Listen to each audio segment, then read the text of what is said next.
আসসালামু আলাইকুম, তোমরা সবাই কেমন আছো? আমি আছি ভালো। তোমাদের শরীর সবাই ভালো আছে? আচ্ছা, আজকে তোমাদের আছে, আমার শরীর ভালো আছে। আজকে তোমাদেরকে আমি 23 পৃষ্ঠা দেখাও, তোমাদের অনুশীলনী বই বিজ্ঞান 23 পৃষ্ঠা বের করছো? আচ্ছা, আমরা সবাই কি বিজ্ঞানের ছাত্র?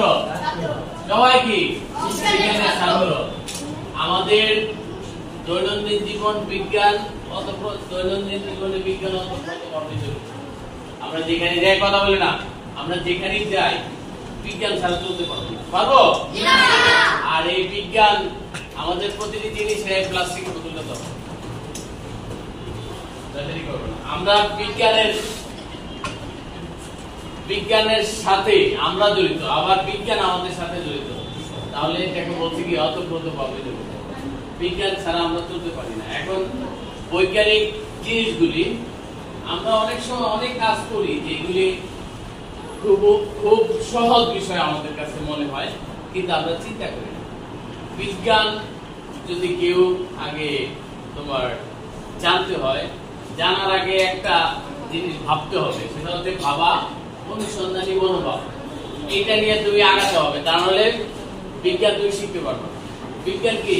শিক্ষা, খুঁজে খুঁজে শিক্ষা, অনুসন্ধান করা। বর্তমান কারিকুলাম কিন্তু তোমাদেরকে এই জিনিসটাকে সহায়তা করছে, অর্থাৎ তুমি যোগ্যতা ভিত্তিক তুমি খুঁজবা, জানবা, বুঝবা, তারপর সিদ্ধান্ত নিবা। এটাই বিজ্ঞান। এখন একটা অনুসন্ধানমূলক, ধরো বৈজ্ঞানিক অনুসন্ধানমূলক একটা টপিক এখানে তোমাদের আছে। এই টিফিন নিয়ে আসো, এই শোনো, এখন আমরা সুলাইমান তুমি এদিকে আসো, আগে আমরা দেখি 23 পৃষ্ঠা তোমরা খোলো সবাই।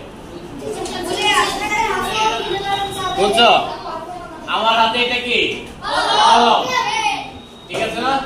আর এটা কি? বসো। তোমাদের 23 পৃষ্ঠা একটা টপিক আছে যে অনুসন্ধানের মাধ্যমে আমরা প্রশ্ন করব এবং জানবো। এই ইসমাইল তুমি এই কাগজটা উপর থেকে ছাড়বে, সবাই মনোযোগ সহকারে দেখবা। এই কাগজটা উপর থেকে ছাড়বা। প্রথমে একটা ছাড়ো, সবাই দেখো। হ্যাঁ ছাড়ো, দেখছো সবাই? আচ্ছা, এবার এইটা ছাড়ো, দেখছো সবাই? আচ্ছা, এবার প্রশ্ন। হ্যাঁ তুমি বলো, দুইটার ভিতরে তুমি কি বুঝতে পারলা? যে দুইটা কোথায় পড়ছে, উপরের দিকে গেছে না নিচের দিকে? অন্য কি বলবো না, যারা জিজ্ঞেস করে। অর্থাৎ এই দুইটা জিনিস ইসমাইল কি হয়েছে? নিচে পড়ছে। এবার তুমি বলো। আচ্ছা, এই যে দুইটা জিনিস পড়ছে, এর ভিতরে তোমার কাছে কি মনে হয়েছে যে কোন জিনিসটা আগে পড়ছে, কোনটা পরে পড়ছে? কলম আগে পড়ছে, কাগজ জোরে বলো। কলম আগে পড়ছে, কাগজ পরে।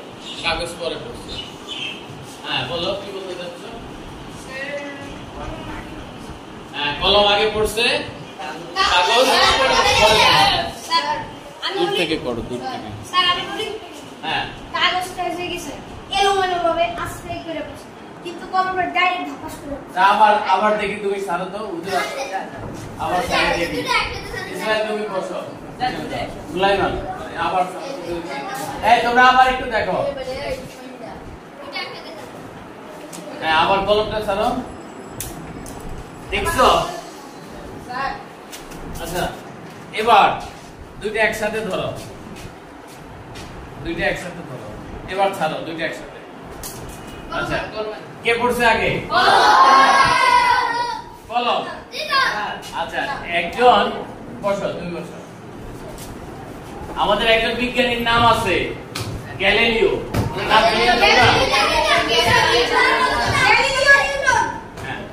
গ্যালিলিও শনি গ্রহ নিয়ে কথা বলছে, তারপরে উনি এইটা নিয়ে কাজ করছে। উনি এই কাজটা করছে, সবার সামনে উপস্থাপন করছে, ওনার ক্লাসরুমে করছে। করার পরে কিছু প্রশ্ন ছিল। এখানে দুটা বস্তু আছে, এই দুটা বস্তু তাদের পড়ার উপর নির্ভর করে উনি একটা সূত্র বের করছেন। এই সূত্রটা কি তোমরা জানো? তাহলে আমি নিচের দিকে এই বস্তুটা ছুঁড়ে মানে নিচের দিকে ছেড়ে দিলাম, এটা কি বস্তু হইলো? নিচের দিকে কোন বস্তু ছেড়ে দেওয়া, এটা কি বস্তু হলো? নিচের দিকে কি এটাকে বলে কি?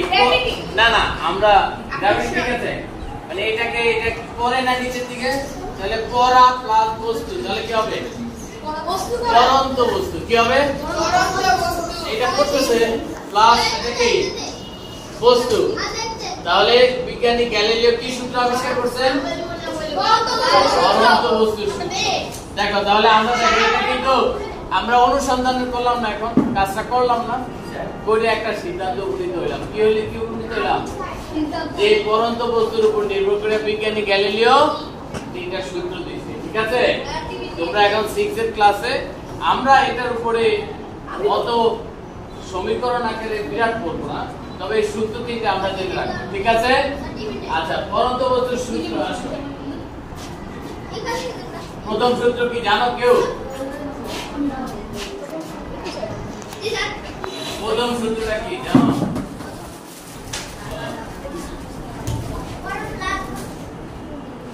আচ্ছা, পরন্ত বস্তুর তিনটা যে সূত্র বিজ্ঞানী গ্যালিলিও আবিষ্কার করছে, এখন এই পরন্ত